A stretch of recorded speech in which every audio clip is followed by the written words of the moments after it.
basically the U.S. you're called a Russian spy. Of course. But I tell people that we're true patriots. The people of America don't benefit from these wars. You know, our country's getting poorer.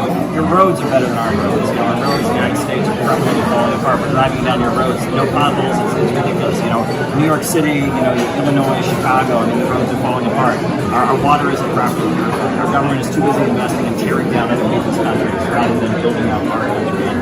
And many Americans, I think, voted the way they did in elections recently and have been angry because they are tired of this regime change meddling around the world. You know, and there are millions of working class young people in the United States who want to learn the truth, don't trust the government, don't trust what it's saying, and are ready to question things, and we're here to give them answers. It's great to see that there's youth in the U.S. that actually has it clear. You can see exactly what's going on and just going over all that media, mass media in the U.S. that's controlled by the big powers. You know exactly how it is. Yeah, you see your people as a resource. In the United States, our government sees the population as an annoying horde that needs to be managed. They want us to go away. They want us to fade away so they can continue their project to dominate the world, getting richer. But here, you see your population as an asset. You invest in your population. You educate, you build them up, you build up productive economies. We need to show people what big progress is. In the United States, the slogan we've used, we say we need a government of action that will fight for working families. And I tell them, you in Nicaragua, you have a government of action that fights for working families. It's really an honor to be here. It's an honor to be here. About double standards of Western media. Well, I come to give you a greeting, and my greeting comes from America, from the United States, but not from the America that you see on television or on social media, from the real America. The real America that rejects the deception that is so widely promoted. The real America that can see that just like our leaders spread lies around the world, they also spread lies within our own country. And I come here to congratulate you, because the reason that we're here today is because we've won.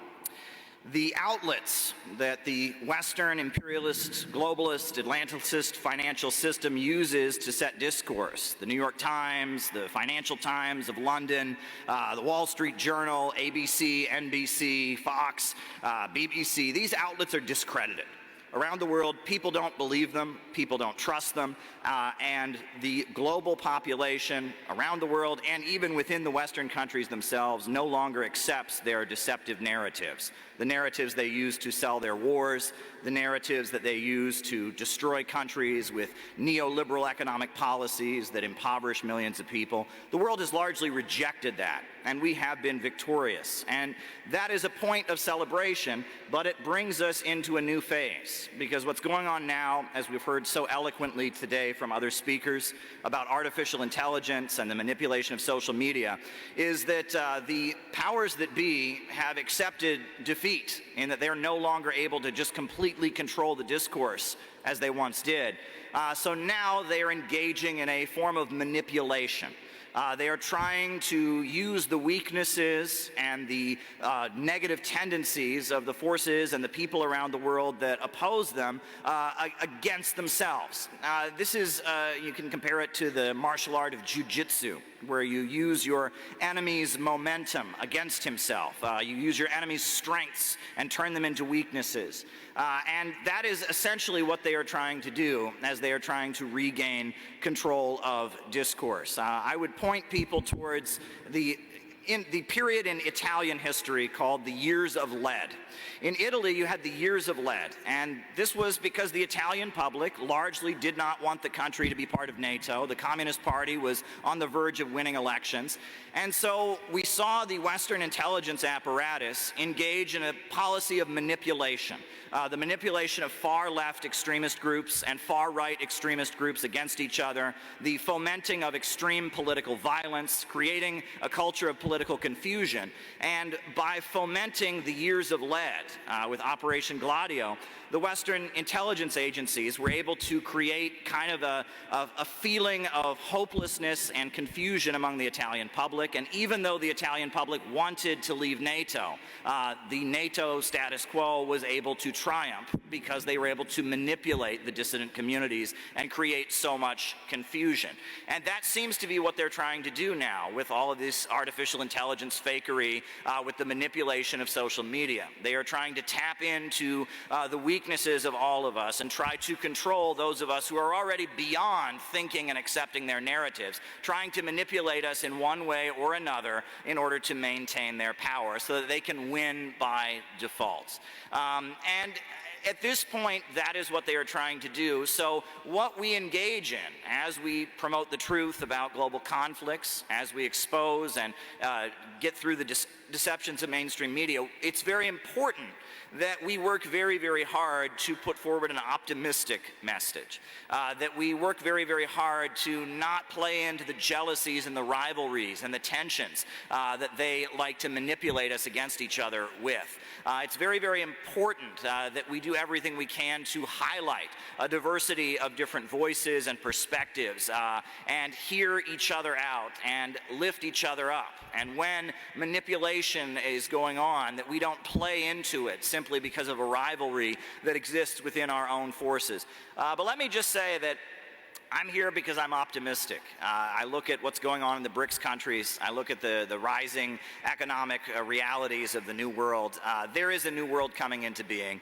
The Western imperialist, globalist financial system is in decline, and the world is rising. And you can lie, and you can cheat, and you can show people all kinds of fake videos, and you can flash lights in their face, but it doesn't change reality. Mao Zedong, the founder of the Chinese Revolution, talked about how knowledge comes from correct practical experience, and that you can deceive and tell stories and lies, but that correct practical experience points to the fact that people all over the world see that the Western system is falling, and that around the world it is those of us who do the work and pull the crops out of the ground and lay the foundations for the new world, that we have truth on our side.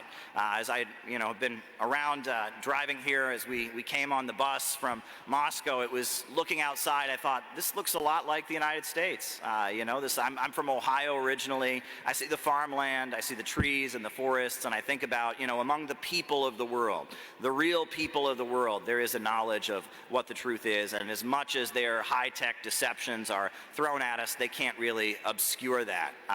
The last election in the United States was a great example of how mainstream media has just lost it. The reason Donald Trump won, it wasn't because he was winning in mainstream media. He won with the podcasts. He won with the interviews. He won where he was able to come across as a real person and talk about his real lived experience, whereas Kamala Harris, who was selected as the favored candidate of the imperialists and NATO, etc., she came across as completely fake. She was robotic, and I'm really proud that my organization, the Center for Political Innovation, we were able to tell the story on the podcasts and in the alternative spheres of who she really was, how Kamala Harris was somebody who rose to prominence in American politics by imprisoning people who looked like her, and how even her own father, a Marxist economist in Jamaica, had denounced her, seeing what a vile person she was and how much she was ruthless in destroying other people's lives in order to gain power in the corrupt American political machine in California. So, organizations are important, communities are important, and it is important that we put out a positive and optimistic message. We lift each other up and we embolden people, and we don't let them manipulate us against each other, because that's all they've got left. The mainstream narratives of colonialism and imperialism, they're dying. And the new world and the economy based on physical economy, growth, manufacturing, and raising up livelihoods, that's the future. We have truth on our side, so we have to continue to do our work in a good way, in an optimistic way, in a hopeful way, and not let them use our energy against us, and build and construct and challenge deception. Thank you. Дорогой Калеб, спасибо большое за... Thanks a lot, dear Caleb. Ms. Mantola Nonkaleka, you had a remark, right? Colonization in media space, how do we do it? I think our friend who spoke, she very eloquently put it that ownership is key. That as long as the platforms and the networks are owned by certain outlets, you're going to have certain narratives getting amplified, and you're going to have certain narratives that are suppressed. I mean, I think recently I asked ChatGPT, the AI outlet in the United States, to make an image of the leader of Burkina Faso, Ibrahim Traoré. And it said it couldn't make it because he is an image of violence, is associated with violence, and they refused to make an image of this great African leader. But yet, you know, I asked them to make an image of a U.S. leader who has bombed and destroyed countries, and there is no such issue. And that, why does ChatGPT have this bias, that they won't show me Ibrahim Traoré because he's violent, and they will show me U.S. leaders who have bombed and destroyed all kinds of countries? It's because the people who made it have a certain bias, and it's because they're paying for it. It's centered around them. We need more alternative centers, is what we need more than anything, and we can't rely on just trying to seize a piece of the centers that already exist. Look, wouldn't it be great if there was some kind of social media platform, an alternative to the Western social media platforms, that was working hard to make children healthier and stronger and smarter, that was incentivizing them and using the app to nudge young people to be more productive and more happy and more hardworking? Wouldn't that be amazing, right? We know that the social media platforms of the West, they have, not only is there a conscious bias,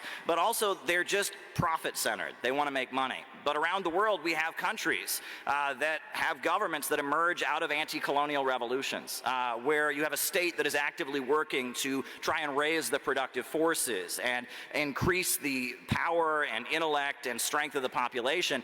We need those countries to develop social media outlets and to develop platforms that can be an alternative to the Western platforms. And we need to move away from the notion that we can just seize control of a section of Facebook, or we can just have a section of Google, or we can have a section of YouTube that is our own. At this point, we need to just recognize that there's going to be a diversity of outlets, there's going to be a diversity of platforms, and that the world is not going to be centered around the West. And I think most Americans realize that. Most of the American economy is not Wall Street, is not the big oil bankers. And the only future my country, America, is going to have is if it joins with the people of the world and with the new economy. And that this Western system, Wall Street, and the big tech monopolies, they're not the future. The world is going in a different direction. Most Americans realize that, and if we're going to have a future in technology, if we're going to have a future in industry or in energy, it needs to be in coordination with the emerging multipolar world. Thank you.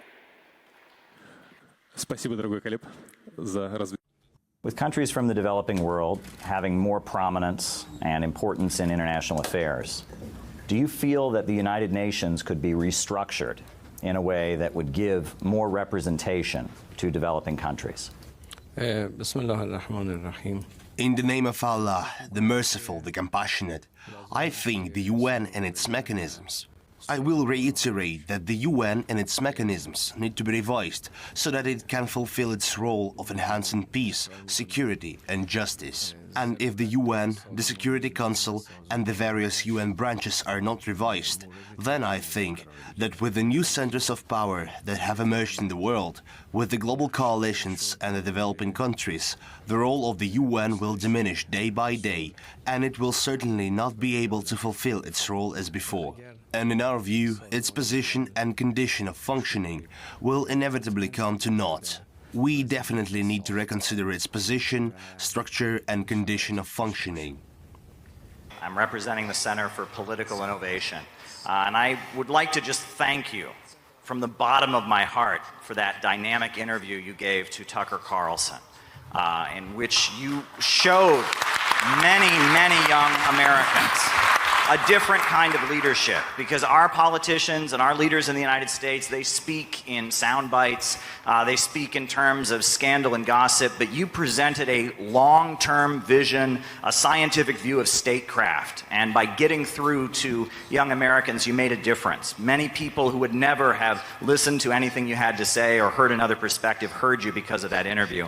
Now, getting to my question, things between our two countries are not good at this point. You know, before we left, we had to have a press conference at the United Nations We are concerned about being prosecuted. There are 3 Americans that have already been charged and are facing prosecution, possibly 15 years in prison, simply because they attended a conference like this in Russia, the Yahoo movement they're called. And we are concerned because I know that I speak for the majority of the American people when I say that we do not want our tax money dumped into this conflict in Ukraine any longer. We do not want our country to continue to deteriorate internally while our leaders waste money on prolonging this war. I'm frightened by what the Biden administration is doing, not just in Ukraine, but also on Taiwan and on the Korean Peninsula. And I really do see gatherings like this as a potential road to peace. And what I have seen at this festival has blown my mind. The amount of young volunteers that you have here, people who have stepped up, who love their country and want to just come forward and put together dynamic events like this. What kind of role can events like this and young diplomacy activities like this play in helping set the stage for maybe changing the dangerous direction our leaders in the United States are taking things against the majority of the wishes of the majority of the people of our country? Thank you.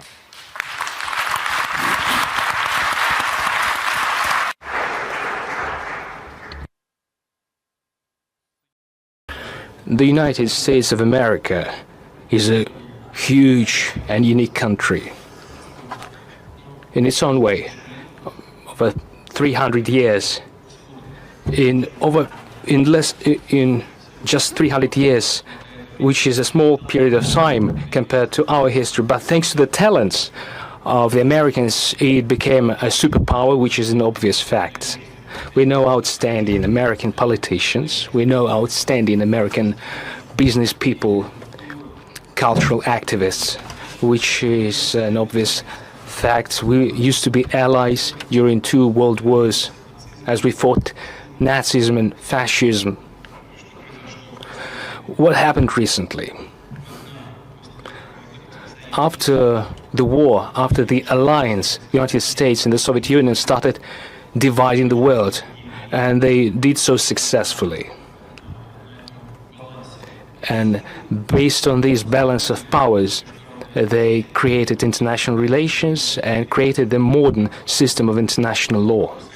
Then the Soviet Union ceased to exist for a number of reasons. I will not go into detail, but they were mainly internal reasons. There is one superpower remaining, represented by your country. The way your elites use this monopoly to global domination is dubious.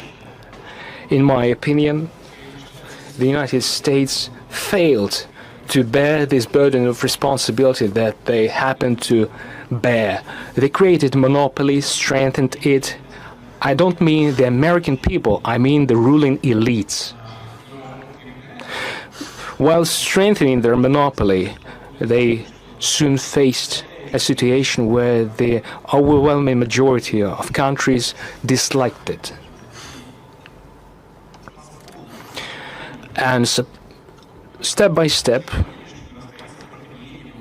it became obvious to everyone that there is resistance to the forming global order. Many, including your allies, they are keeping their silence here. They are afraid of speaking up because they're dependent on major economies, on mass media. There are a lot of dependencies, but believe me, I know what I'm talking about. Even allies dislike it too. And so they faced failures and disturbances.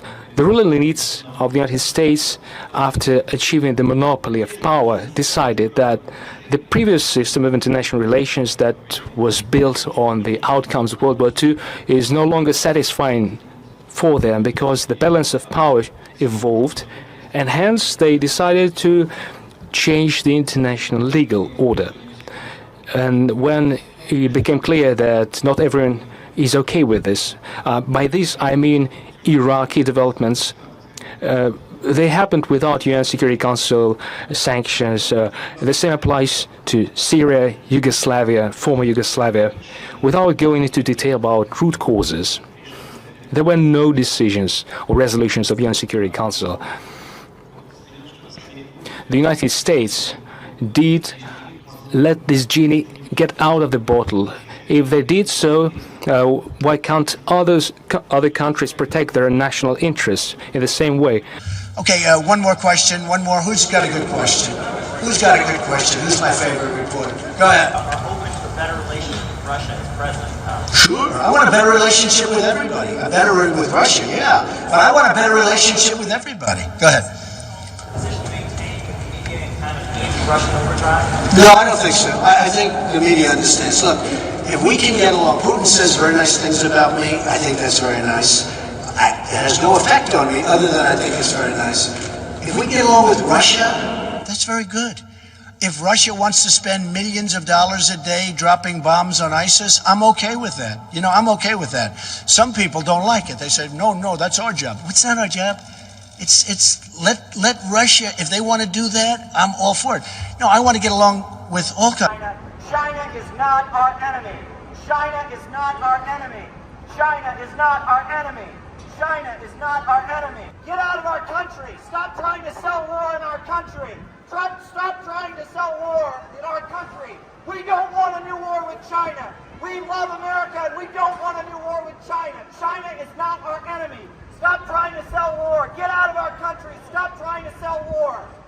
China is not our enemy. I'm a patriotic American. I love my country and I don't want World War III. I think it was Xi Jinping, the president of China, or maybe it was a different Chinese diplomat, said that the world is big enough for everyone to do well. Said something like that. I'm paraphrasing it. Listening to a song the other day, and by a guy called K. Reno, and one of the lines he said, Lord, save us from excuse making and false blaming, and restrain the anger-filled thoughts that we're entertaining. Block all the dangerous engagements that render us brainless. Refrain us from selling our souls just to be famous. And I think that we have to cultivate the positivity because,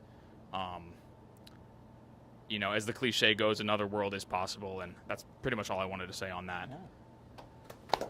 Well, great. Thank you so much, Gavin. And your talk that you gave yesterday was amazing. It was beautiful and very deeply meaningful. And the fact that we as a group workshopped, you know, both you and Noah's talk, that had a huge impact on the success of the event. You know, both your talks were phenomenal because we workshopped them. And I think in the future, we need to do that for all the talks. We need to workshop and learn to workshop and teach each other. And it was also really great how David Fox, who's a Toastmaster extraordinaire, was able to step in, and he knew how to do a public speaking workshop. So that was really awesome as well.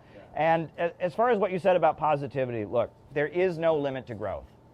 There is no limit to human creativity and growth. You know, there's a limit to how many trees there are, that's true. And if we were all still heating our homes with firewood, we would have deforested the planet many times over. But we reinvented our relationship with nature. We started burning coal and fossil fuels and having electrical heat. And because of that, we have grown and we've continued to grow. There is no limit to growth.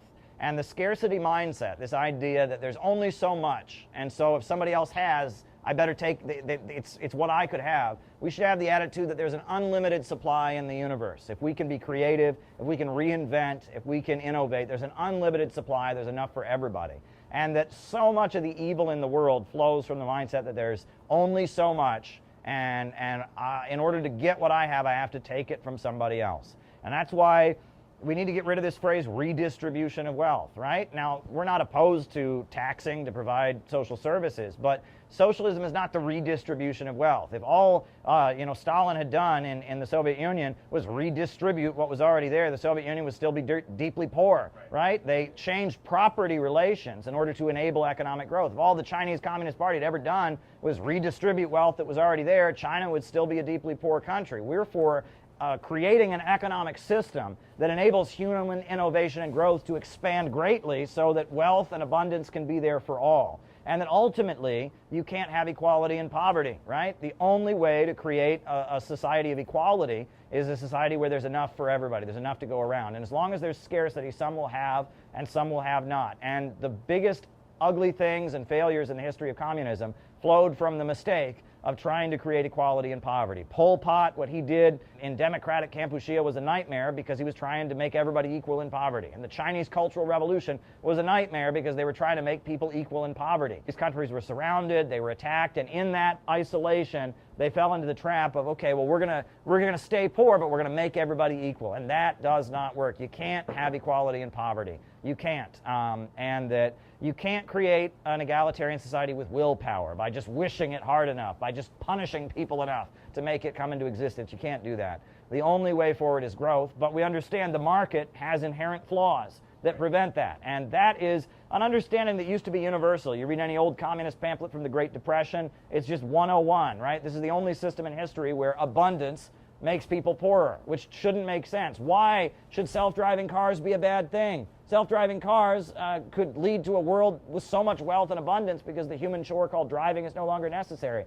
But on our deeply irrational system, it would lead to riots in the streets and etc. So that's our message. Wallace D. Wattles. We are probably going to republish some of Wallace D. Wattles, the great Christian socialist who was a friend of Eugene Debs. He mastered this concept, and he was a good friend of Eugene Debs. And his books, The Science of Being Great, The Science of Getting Rich, Jesus, the Man and His Works, they were socialist books, but they have kind of a self-help spiritual message that's all about growth and abundance. So, that's what makes CPI unique, and that's what makes innovationism unique.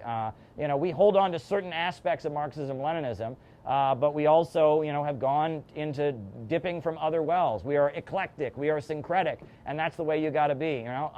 Anything that works, we'll use. Deng Xiaoping said that if a cat is black or white, it doesn't matter as long as it catches mice, and that's our attitude. If we can create the more peaceful world we need, if we can create more abundance, if we can lead to a society that's not marching toward World War III and a low-wage police state, we'll do it, and we don't care what ideas it is. It's not a matter of being right and not changing the world. It's about being right so we can change the world. That's my attitude. Yeah.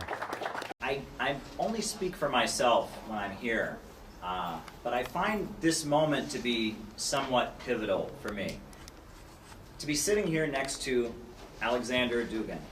The first time I heard the name Dugin, it was thrown at me as an epithet. And it was in 2014, and at that time I was a card-carrying member of a Marxist-Leninist political party, and at that time, folks will recall the overthrowing of the elected government of Ukraine and the installation of a pro-Western regime. And as that was taking place, based on my understanding of how to understand the world and the training that I'd received as a Marxist-Leninist, it appeared to me that what was happening should be opposed, and that that the forces in the East who were resisting this regime being imposed by the West, that they should be supported. And around that time, a number of people began to denounce me in left-wing circles. I was called a Nazbol. I was called a Strasserist, and one of the favorite epithets that people began throwing at me was I was called a Duginist. And I did not know what a Duginist was. I did not know who Alexander Dugin was, so I had to look into this. I had to look it up. And around that time, I was also traveling. In 2014, I first visited the Islamic Republic of Iran. I attended a conference in Iran, and I was in Iran, and I saw in Iran a society that had broken free from Western capitalism. Their national industries were under the control of the public, the oil was under the control of the public, the banking was under the control of the public, the state was working to mobilize the population to raise the living standards. It seemed to have broken free from this free market capitalist system that we had in the West. And when I was in Iran, I remember at this conference I attended, many of the guests from around the world said to me, "You've got to read the writings of Alexander Dugin." And then, oddly enough, I went to Venezuela. I was in Venezuela in 2015. And in Venezuela, this was a Marxist government. The leader was quoting, Lenin and Trotsky and such. But I noticed that there was a clear difference in the way that the activists in Venezuela were talking. They talked a lot different than the leftists in the United States talked. And when I brought this up with the Venezuelans, they said to me, "Oh, you really ought to read Alexander Dugin." And so, with all of these people mentioning Dugin to me, with people accusing me of being a Duginist, I thought it would be best that I actually study the writings of Alexander Dugin. So I had to get a copy of The Fourth Political Theory. And I read the book cover to cover. And it was fascinating to me, as someone who'd only really studied the political left and the ideology around it, to see a wider analysis of the world. And there were many things in the book that I did agree with. The most the most essential being this understanding of what liberalism is, and this understanding that there is this ideology coming out of the Western countries, the United States, Western Europe, and that seeks to put the individual above all else and break down any sense of collectivism or bond or community. And that this liberalism has a left-wing face and it has a right-wing face. And as I read The Fourth Political Theory, I noticed that I had been kind of aware of what he was describing in this text for a long time. Because I myself, I'm not from New York City, I'm not from Los Angeles, California, I'm from the heartland of the United States. I grew up in rural Ohio. The town I lived in had less than 5,000 people in it. And I got attracted to left-wing ideas because I saw leaders like Fidel Castro, and Kim Jong-il and others. And these are leaders that are leading their country, they're controlling the economy and raising people up out of poverty and fighting against imperialism, and that's what I was attracted to. And when I got involved in organized political leftist groups, I noticed that there was something very, very different about them. That I would get excited about Fidel Castro and seeing revolutionary armies marching in uniforms and such, and the leftists would tell me, oh no, we don't talk that way. I would go to meetings and I would see people intentionally wearing clothes that were all ripped and had holes in them, and I would think, why are they not professional? Do they not want to look like serious politicians? I always felt very odd in left circles, and it was very strange, and I just felt like, what had attracted me to the leftist ideology was very different than the people I was around. And then I began to do some reading, and I became aware of something which is, at this point, one of the programs that the U.S. Central Intelligence Agency brags about being its greatest achievement. And if you Google it, you can Google the phrase Congress for Cultural Freedom. And if you Google this, the first thing that will come up is the website of the U.S. CIA. And starting in 1949, there was a conference sponsored by the U.S. Communist Party and the Soviet Union in New York City at the Waldorf Astoria Hotel. And it was a conference of artists and intellectuals and scientists, all of which were opposing the U.S. drive in the Cold War and were opposing U.S. imperialism. And the CIA looked at this conference and was furious about it. How could all these smart intellectuals, how could they be associated with the Soviet Union? And so they began a program, it's called the Congress for Cultural Freedom, in which they sought to create a gap between Western leftist intellectuals and the Soviet Union. And they noticed that this gap already existed to some extent, and that when the Soviet Union began, in the first years, it was promoting, an ultra-liberalism. Homosexuality was legalized, abortion was legal and such. But as the Soviet Union progressed, especially during the 5-year plans and the rise of Stalin, it became much more socially conservative. And many of the left-wing, cosmopolitan, middle-class intellectuals who'd been attracted to the Soviet Union, they were quite uncomfortable with what they saw as a social conservatism emerging in Soviet society. And the Central Intelligence Agency saw this cultural gap between the Western left and the Soviet Union as something that they could utilize to make a division. And they began funding magazines. There's a Trotskyist magazine called Partisan Review, which was circulated all across the United States. And a lot of the prominent names of the American left now, Noam Chomsky, Susan Sontag, they began with this publication. Furthermore, they funded art galleries. They promoted, what they call modern art. There's people just throwing art, throwing paint onto a canvas and saying this is art. It's progressive because it doesn't look like anything. And they did all kinds of things to try and influence the kind of circles where the Soviet Union and the Marxist-Leninist current had influence, and to try and pull them out of the Soviet sphere. And it's interesting, one of these intellectuals who was essentially, part of this program to divert leftism away from the Soviet Union was an individual named Susan Sontag. And in the 1980s, she was addressing a demonstration in New York City in support of the anti-Soviet uprisings in Poland. And she made a statement, and I read this statement and it really stuck with me. She said, "Communism is nothing but the most successful form of fascism." And when you read that statement, you think, what could she possibly mean? We know all the fascist leaders hated communism with all their heart and soul. That's what they were all about. And furthermore, all the communist leaders hated fascism with all that they were about. So what is she getting at? And the new or the modern left if you really look at what they're about something quite different than the people who created the Soviet Union. And they're pushing quite a different agenda. And as I had been coming up as an activist and eventually going on my own ways and leaving the Marxist-Leninist group I had been a member of for almost a decade, I began to notice that all along I had been something different. When it got down to it, I was a populist. And populism in U.S. history, it's so bizarre that in every publication, the New York Times, the Foreign Affairs publication of the Council on Foreign Relations, anything in the United States, populism is the #1 enemy. It's what we're supposed to be afraid of. Populism is evil. Populism is bad. We need populism. There's Anne Marie Slaughter of the Council on Foreign Relations. She wrote an article saying the battle in the world today is the battle between the open international system, she called it, and populism. And populism is, it's Adolf Hitler, she says, it's Pinochet, but it's also Evo Morales, it's also Vladimir Putin, it's also Hugo Chavez. All of these populist regimes, they need to be replaced with the open international system, she's saying. And if you read U.S. history, populism really should be a good thing. I mean, there's a long history of populism in American history. Coming out of the Civil War and the struggle to abolish slavery, there was a populist party.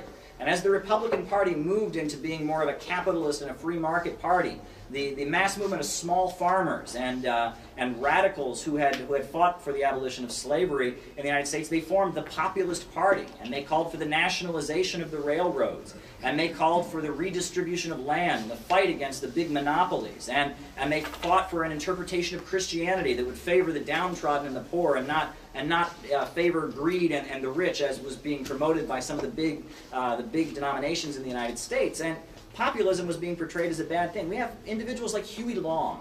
Huey Long was the governor of Louisiana, the state in the United States during the 1930s, and if you go to Louisiana, he is loved.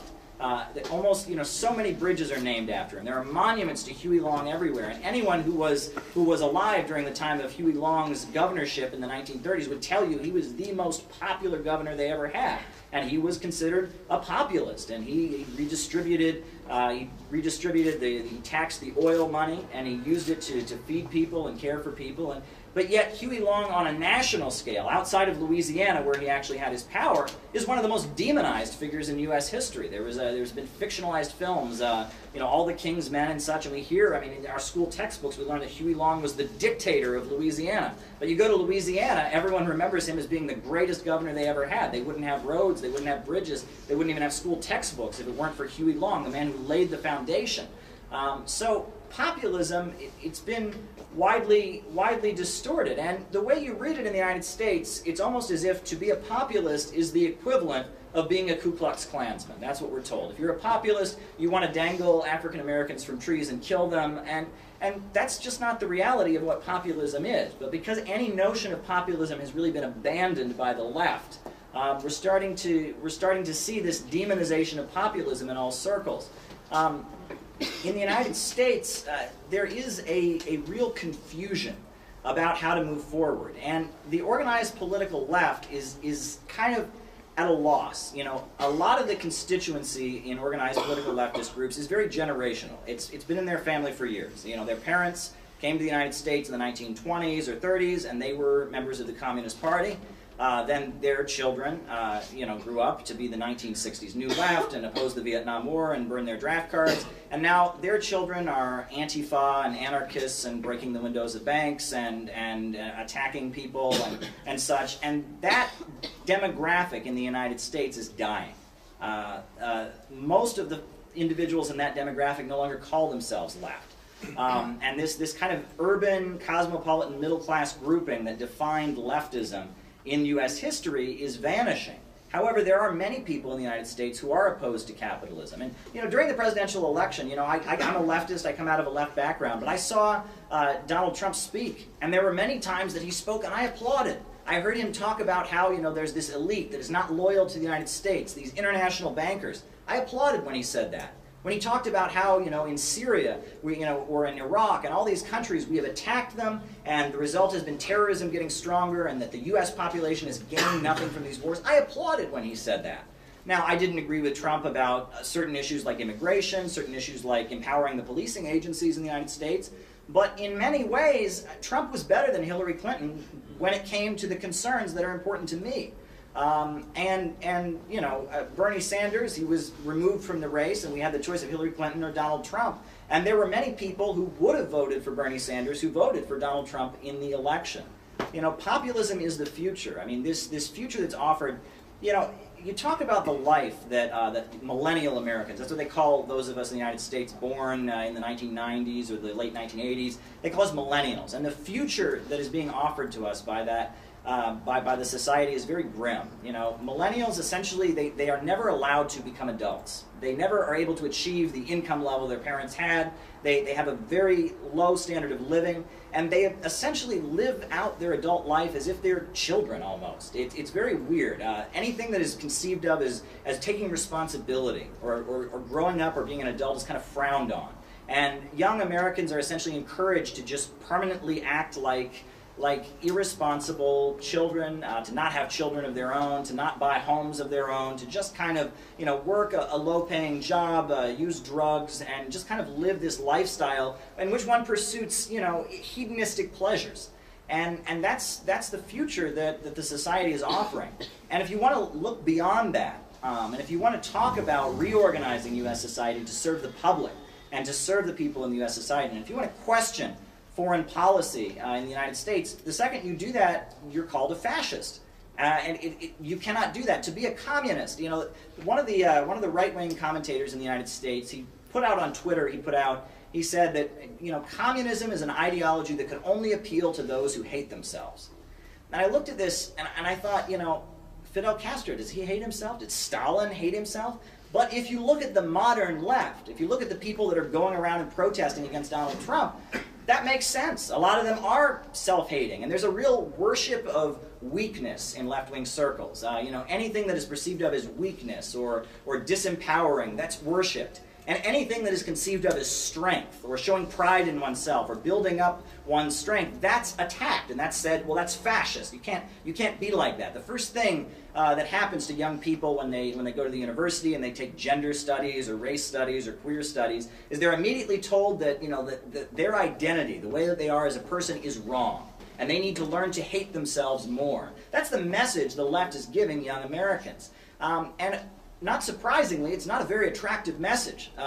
It's really not an attractive message. And it's not only for white Americans, I will say. You know, Black Lives Matter, which is this activist group that has been funded and supported by the highest levels of the U.S. political establishment, one of their primary goals is to attack the Nation of Islam, which is one of the most powerful black nationalist groups in the United States.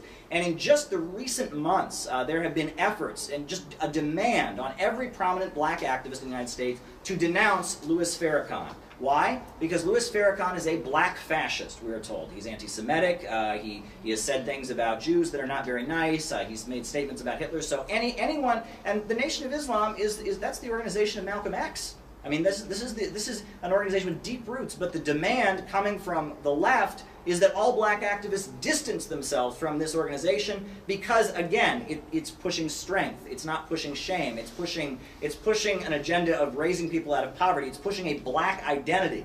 So this is widespread, and what Mr. Dugin has described in his work, which, I mean, is very meaningful, and people are reading it all over the world, is very real, and people should engage with his ideas. When I first began researching Mr. Dugin, I remember there were so many interviews in English by experts on his work, and none of them had ever read his writings. You know, I mean, I would see interviews with people about Mr. Dugin, and they would say, well, you know, Alexander Dugin, he's written books about why Russia should take over the entire world and colonize the entire world. It's very interesting. I've read some of it myself, and this is what they said. And it's almost a caricature. But if you actually read what Dugin has to say, he's on point in many ways. Now, the only point of disagreement I would really have is that I do think that there is a notion of historical progress. And I think one of the primary activities that the global elite is engaging in right now is holding back progress. And that this left that they have unleashed essentially is a destructive left. The message that they give is that, you know, people have it too good these days, right? The environment is being destroyed.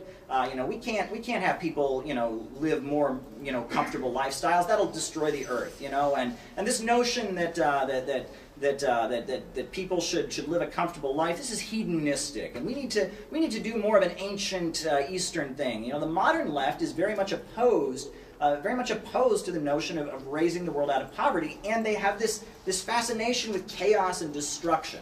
You know, the second that the revolution is victorious, they denounce it, right? Because then it's an autocratic regime, it's violating human rights. But as long as it's just people in the streets breaking windows, smashing things, tearing things down, they love it. You know, all throughout the United States, they are tearing down Confederate monuments, right? And the Confederacy was an awful thing. I mean, not just for African Americans, but for white people. I do not defend the Confederacy, but they're not replacing those statues with anything. Because the notion on the political left is not just that it's wrong to have Confederate statues. The notion is that it's wrong to have statues of anything. One shouldn't be worshiping anything. The idea that you have heroes that you aspire to become, this is wrong. That's the message that's coming out of the modern left that is very carefully funded and controlled. You can go back to the 1950s with the Congress for Cultural Freedom, but you know, there's a much more recent examples of their activities. I mean, at this point, the Institute for Policy Studies, the Rockefeller Foundations, the Ford Foundation, most people in the United States who espouse what appears to be a leftist ideology are being subsidized by the U.S. government, whether directly or indirectly. And it is an attempt to make sure that what we saw with Huey Long, what we saw with genuine American populism doesn't reemerge. And so, you know, the ideas that Mr. Dugin has promoted have been very meaningful for me in trying to make sense of what's going on in the world. And I thank you for the invitation to speak at this very important gathering. And I'm here learning. I'm hearing from different voices, and I'm open at this point, you know. The fact that there have been so many articles accusing me of being a Duginist before I even read Dugin's writings makes me think that there's something that I have to learn, so I'm here to listen.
Thank you. Thank you.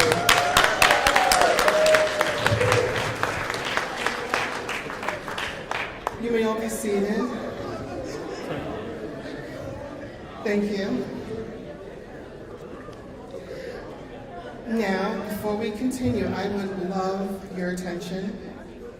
I would like to introduce the ideological leader of the Center for Political Innovation, Kelly Maupin.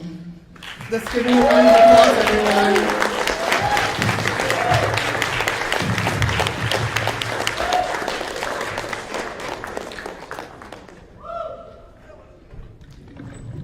All right, welcome everybody. Thanks for joining us on a Saturday morning. Glad to see you all here. Should be a great day. We're gonna have an opening session here honoring some very important voices for peace that we've brought with us, some very special guests. I wanted to start out by quoting from the Book of Rights, which is one of the main texts of Confucianism.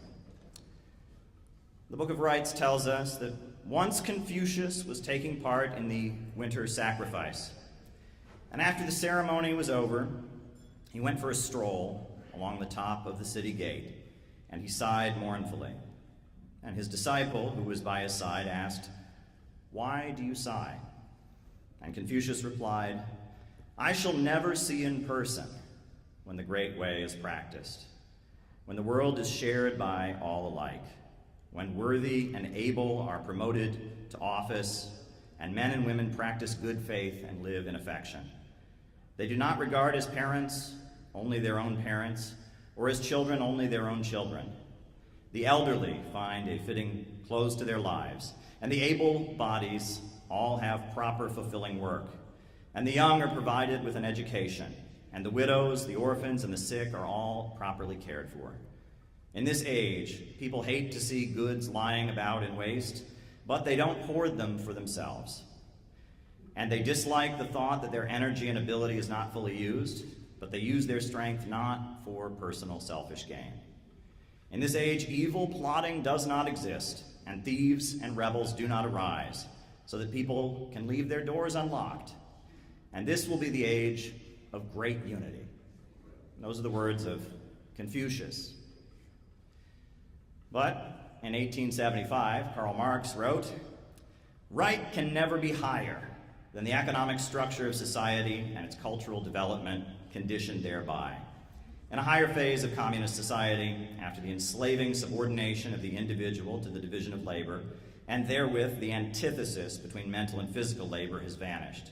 After labor has become life's prime want, not only a means of life, after the productive forces have increased with the all-around development of the individual, and the springs of cooperative wealth flow more abundantly, only then can the narrow horizon of bourgeois right be crossed in its entirety, and society inscribe on its banners, from each according to his ability, to each according to his needs." And that last phrase there, from each according to his ability, to each according to his needs, many people don't realize this, but that's actually a biblical allusion. Marx was referring to the book of Acts. And the book of Acts, chapter 2, 44, verse 44 through 47, says that all that believed were together and had all things in common, and sold their possessions and goods and parted them to all men, as every man had need. And they continued daily with one accord in the temple, breaking bread from house to house, singing of heart and praising God, and having favor with all the people. And the Lord added to the church daily the number that should be saved. The book of Revelations talks of how God shall wipe away all tears from their eyes, and there shall be no more death, neither sorrow nor crying, nor any more pain, for all the former things have passed away. And Jesus told his followers, "The kingdom of heaven is like a grain of mustard seed, which a man took and sowed in his field, which is indeed the least of all seeds, but when it is grown, it is the greatest among the herbs, and becometh a tree, so that birds of the air can come and lodge in its branches thereof." Now, what I'm saying here is that there's always been an understanding within human beings that we have it within us to build a world free from so much of the suffering and oppression and degradation that we see around us. We have it within us to build beautiful things.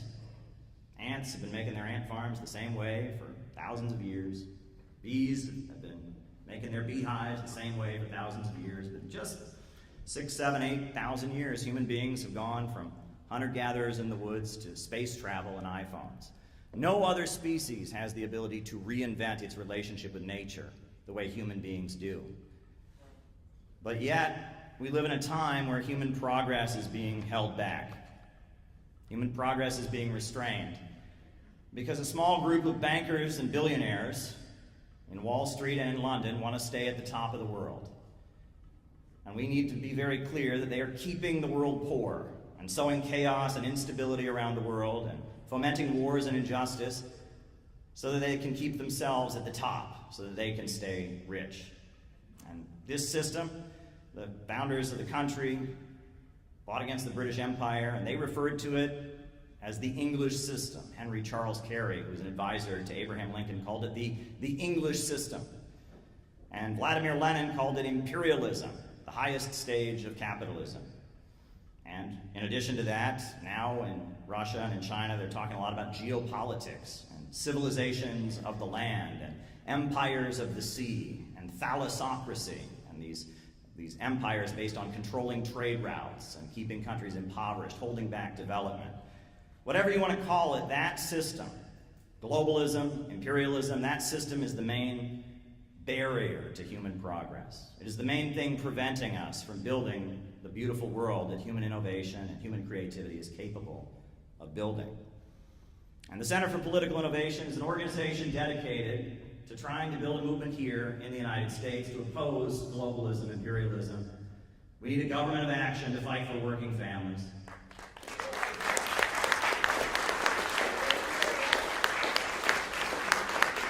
And we see what's happening in the world today. And I know, as a patriotic American, that the only future my country has is to join the new economy that is rising around the world. As a result of anti-colonial revolutions in the 20th century, a number of countries have begun an independent course of development. And the BRICS economy is very exciting, and the Belt and Road Initiative is very exciting, and the Eurasian Economic Union is very exciting. And people are being lifted from poverty all across the planet. And instead of joining with this new, innovative, exciting economy, our leaders have decided that they're going to try and go to war with it and destroy it. And at the same time, our country is falling apart internally. Our bridges and our highways are decaying. We're having wildfires because our electrical systems are not in proper order. We've got an opioid addiction crisis. We've got water not being properly purified. America's crumbling from within.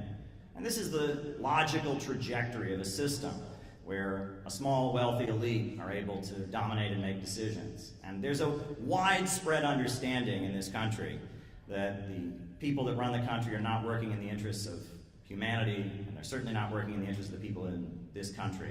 They're working in the interests of an international system. People are not being sent to get shot in the Middle East to help people in Illinois or Pennsylvania or Texas or New Jersey. They're getting shot to serve the profits of a wealthy elite. And that's something that people in the red states understand. That's something that people in the blue states understand. That's something that people that are woke understand. That's something that people that are MAGA understand. People in America know something's not right. Our freedoms are being taken away. Our leaders are pushing us into more and more international confrontations and wars, and the living standard is going down. And what we need is a movement to fight for working families and align and restructure the United States so that we can be part of the exciting growth-based economy around the world, an economy based on physical economy and real economic growth, not speculation and derivative rip-off schemes and the profits of billionaire monopolists. And our organization, the Center for Political Innovation, we have worked very, very hard to try and bring this consciousness. And I just want to go over briefly what got us here today, right? Because it was last July, we set the date, July 12th, 2025, to be the day that we had our next national convention. And a lot's happened between now and then. 1 year ago, we were in a little bit of a rut organizationally. We decided we were going to set a date. We were going to wait a year and have our convention, do some outreach, etc. And shortly after that happened, something very strange took place. Amazon.com made a pretty big mistake. And a book that the Center for Political Innovation, our organization, published, a book called Kamala Harris and the Future of America, that had been on sale for 4 years, a book criticizing Kamala Harris, talking about her ties to the war makers and how she set up and was a ruthless prosecutor imprisoning people in the state of California. That book had been in print for 4 years with no issue. But on the very day she became the nominee of the Democratic Party for president, Amazon decided to ban the book. On the very day. What a coincidence. And when it became clear that our Center for Political Innovation book about Kamala Harris was banned, and it was pretty obviously a political decision, outrage swarmed, and Jimmy Dore was talking about it, and was discussed by Kim Iverson, it was discussed by InfoWars, it was discussed by all kinds of people, and people on the left and people on the right. All kinds of people wanted to know what was in our book that we published about Kamala Harris and who she really was. Why was it that on the very day she got nominated, they banned it from Amazon.com? And so we put it up on Lulu, we put it up on some other websites, and it started selling, and 7 days later, Amazon backed down and put it back up, and that book sold in huge numbers. And we never quit while we're ahead. And the Democratic National Convention was happening here in Chicago. So what did we do? We decided to use the money from the book sales to print the book in bulk. and we distributed 1,000 copies of the book in the streets of Chicago during the Democratic National Convention. And actually, stand up if I mention your name. Gabby and John, a friend of ours named Phil from New York, they all came to Chicago to distribute this book. And outside the Democratic National Convention, over 1,000 copies of our Kamala Harris book was distributed. We also had another pamphlet called Do You Believe in Growth that we had written for the Libertarian Party convention we distributed. And then at that point, after we'd gotten quite a bit of attention from our book, we decided that we wanted to insert a pro-peace message into the election conversation. And the best thing that Donald Trump did in his first term in office was go and try to make peace with North Korea. Yeah. It was the best thing he did. And so we decided we were going to boost the pro-peace aspect of Trump's campaign. And we had this beautiful banner printed, and Briggy and Noah came down to New York, and we unfurled it in front of Trump Tower. We unfurled this, and we launched what we called our Operation Peace MAGA. And we had this on the streets of New York City all throughout the election cycle. And we actually got a great amount of help from the Manhattan Family Church and Reverend Milhan Stevens. They helped us get the message out.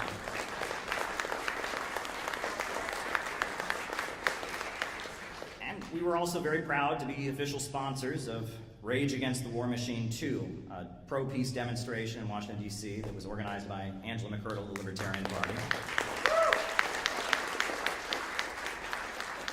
And then, in the middle of the election cycle, myself and John McCarthy, we decided that we had to go to Florida because there was a very, very important legal case taking place. The People's Democratic Uhuru Movement, Penny Hess, Jesse Neville, and Chairman Omali Yeshitela had been indicted, not for any crime, but just for their free speech about Russia, just because they had this socialist group in Florida and in Missouri that was advocating peace with Russia. They'd been indicted and charged with being Russian agents. So we went down to Tampa, and we were in the courtroom during the opening of the trial. We were there at the sentencing with other people that were very concerned about the civil liberties implications of this case. They were trying to make it illegal to advocate peace with Russia. The Biden administration was going out of their way to target anti-war activists, and it was really important that people stood with the Uhuru movement. And Tucker Carlson spoke out in support of the Uhuru movement, and we were very happy to say that they are not in prison at this time. They were acquitted on the main charge of being Russian agents, and they received not one day in jail and not one dime. We expect their conviction to be overturned.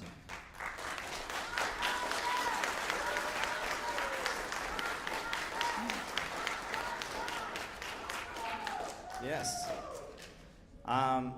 Another great thing happened, which is that we met somebody new, a woman from Minneapolis named Penny. And Penny kind of debuted herself in our organization by confronting Ilhan Omar. We would like to know, as American people, why you continue to support sending billions of taxpayer dollars to Nazis in Ukraine to start a nuclear war with Russia. China is not our enemy. I need you to leave, please, ma'am. China is not our enemy. Russia's not our enemy. No more money for rich men's wars. Take your stuff. No more money for rich men's wars. No more money for rich men's wars. It was great.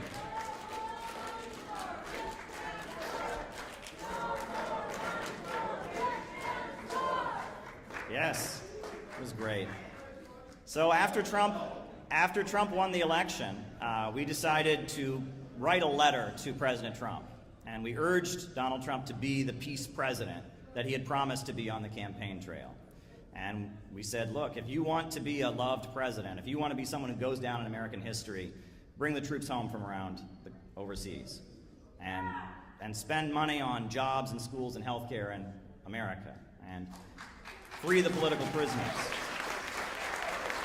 And that letter we wrote got quite a bit of circulation, and we decided that this banner had made such an impact, we decided to bring it to the inauguration. So we went to Donald Trump's inauguration in Washington, D.C., and we had this banner out in front of the Capital One Arena, and we printed a pamphlet called A New Day for America, calling for Trump to be a peace president. We distributed over 2,000 copies of that pamphlet at the inauguration. After Trump was inaugurated, we got a new intelligence director, Tulsi Gabbard. And I went to her confirmation hearing in Washington, D.C. I sat in the room as she was answering questions from senators who were just outraged that she had said that we should have peace around the world and end the regime change wars. What's interesting is that according to Epoch Times, Trevor Loudon of the Epoch Times says that Tulsi Gabbard is heavily influenced by the Center for Political Innovation. She also has some connections to the Center for Political Innovation, which is a very pro-Russian outfit run by a man called Caleb Maupin. So, who am I to argue with the Epoch Times, right? So, we did 2 workshops this spring. We did a workshop in Minneapolis and a workshop in Los Angeles. Our workshop in Los Angeles was organized by Dan. Stand up, Dan. Yeah.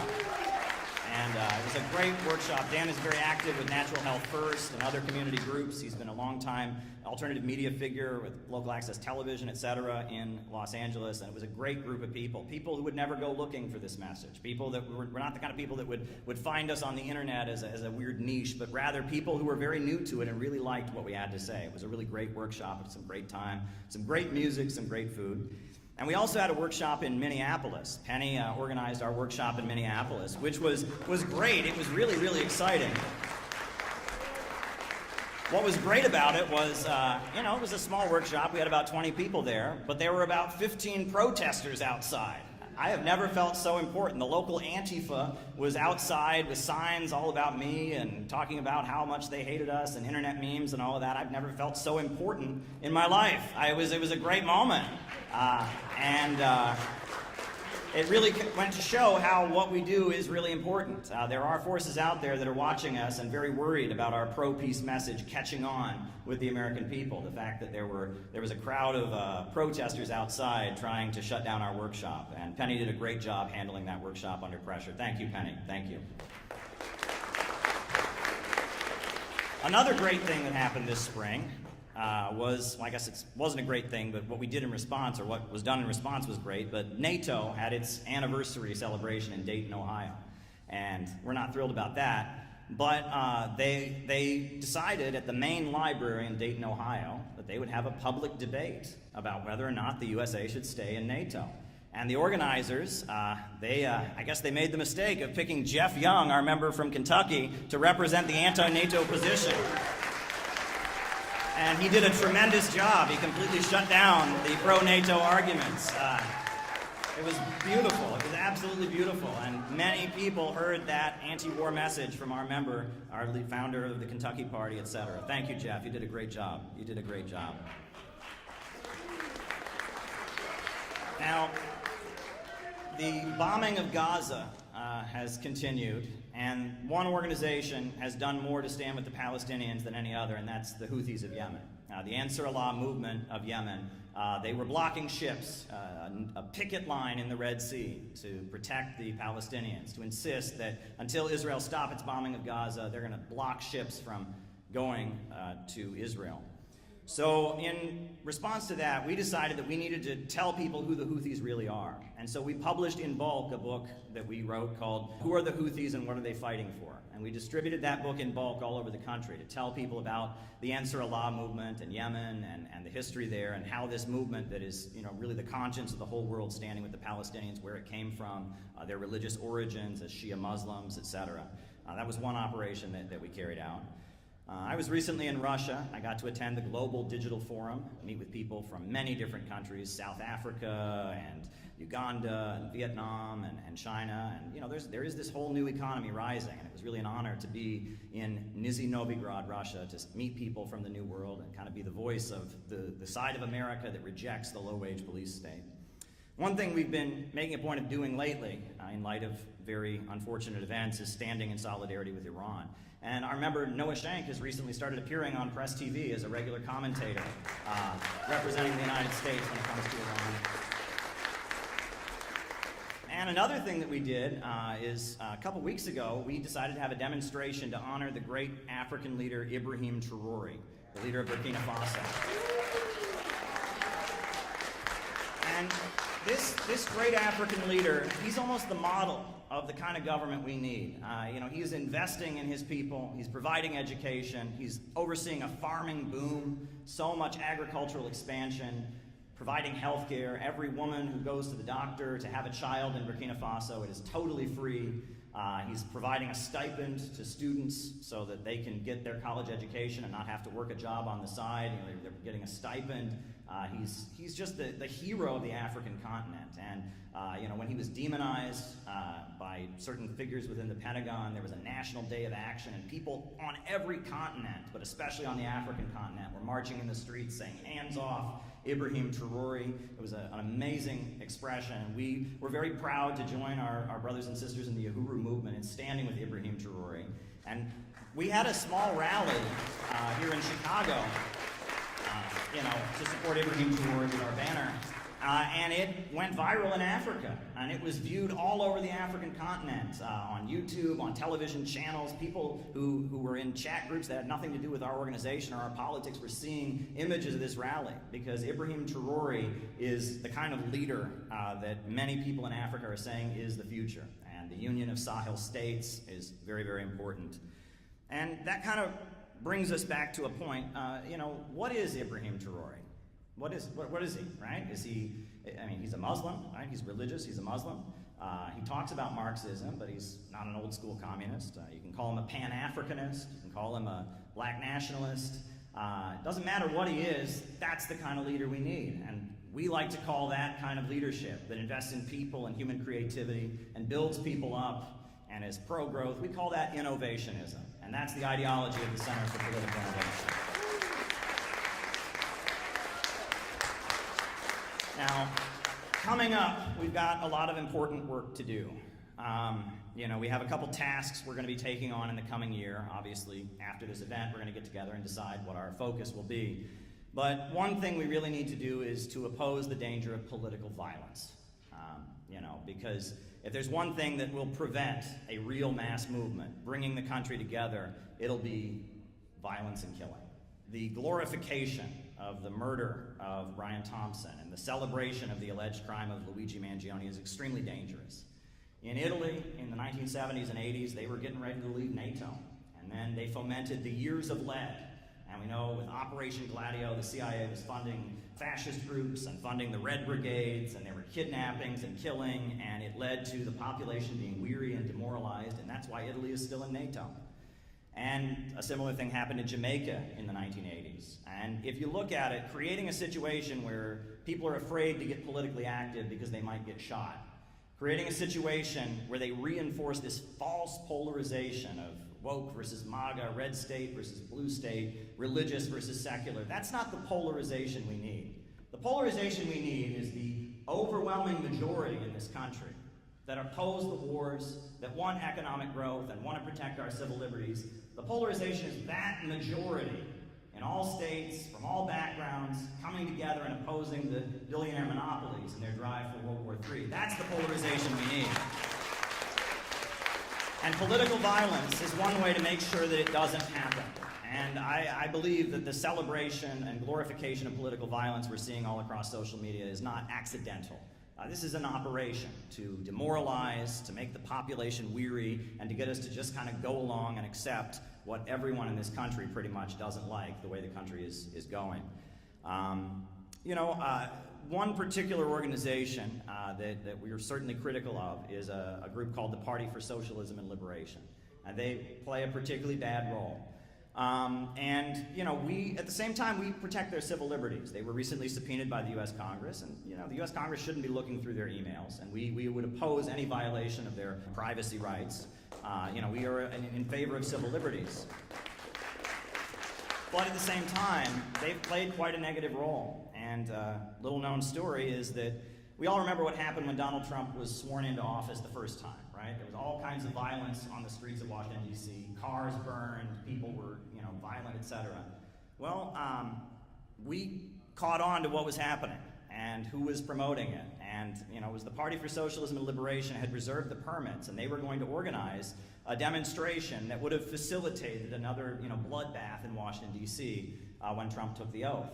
And so what did we do? We put out a press release that got widely circulated, and I appeared on George Galloway's television show, And we called on PSL to cancel that demonstration, to not have violence in the streets of Washington, D.C. when Donald Trump took office. Want peace, but I'm very concerned about what the Answer Coalition, led by Brian Becker, is planning. They have staged and got permits for a demonstration that is taking place on that day, and they say it's going to be peaceful, but we saw what happened last time Trump took office. And we know that this demonstration they are planning is going to be utilized by provocateurs, by Antifa elements to try and taint the Trump presidency with violence. The Answer Coalition needs to cancel their demonstration that is taking place on Trump's inauguration. They need to call it off so that they cannot facilitate the provocative actions being planned by the pro-NATO faction of the deep state. So my hope is that the Answer Coalition, which claims to be an anti-war organization, will cancel their demonstration, their rally that is basically going to become a space for provocateurs working on behalf of NATO to destabilize Washington, D.C. If they are truly anti-war, they need to cancel their demonstration. That is my call for the Answer Coalition, for the Palestine activists. They need to call off the provocative demonstration planned for Trump's Inauguration Day.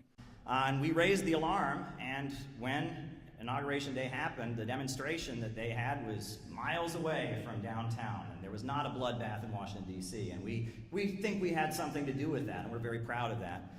The cold weather probably helped too, but there you go. What we need right now is a movement. Podcasts don't cut it. You know, it's great that people like to talk on the internet. It's great that people like to debate the facts. But what we need right now more than anything is a movement. People coming together to spread anti-imperialism, to figure out how to carry out operations like Peace MAGA or getting the Houthi book out there. We need a movement of people who rely on each other and can work together, can learn together, can be patient with each other, and can get things done.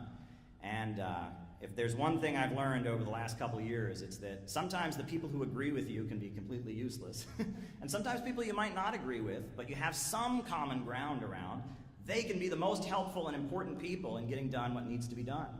And if there's anything I've learned, it's that we don't need more internet niches, and we don't need more obscure politics. You know, nowadays everyone's very specific. You know, you don't just like cars, you like red cars, you like red cars that are made in this year, you know, and the internet kind of atomizes people. And our plan is to set up shop here in Chicago, in Los Angeles, and around the country. We're planning to figure out how to have a building, an organizing center here in the Chicago area to make sure that we can start organizing in communities and building the anti-imperialist network that is definitely needed to get the United States into the new economy. And it's very exciting. So I guess, you know, I'll be honest, I would like to recruit you to the Center for Political Innovation. I would. But if you say no, if you don't end up joining, I'll understand, because it's not for everybody. It's not for everybody to get involved in this kind of politics. It takes a level of devotion. I don't want to recruit you to listening to a podcast. I don't want to recruit you to a YouTube channel. I want to recruit you to a way of life of struggling alongside your brothers and sisters and standing in solidarity with countries that are under attack. I'm trying to recruit you to a lifestyle, and that lifestyle isn't for everybody, but those who can take it on find it to be very, very rewarding. And if it's right for you, you should join our organization. Dues are $15 a month, and if you become a member, we can connect you with other people around the country. It's very exciting what we're doing. So that's kind of my report about what I had to say here. Now, we are going to hand out some awards, but before we do that, a great dance team from Russia is going to perform. And I guess we're going to have a great dance performance. I think they're called Kalinka USA. And they're going to give us a dance performance. So I guess if they want to make their way up to the stage, we're going to have a dance performance, and then we'll continue with our awards ceremony. So we'll just looking for the dancers. Go ahead. Thank you.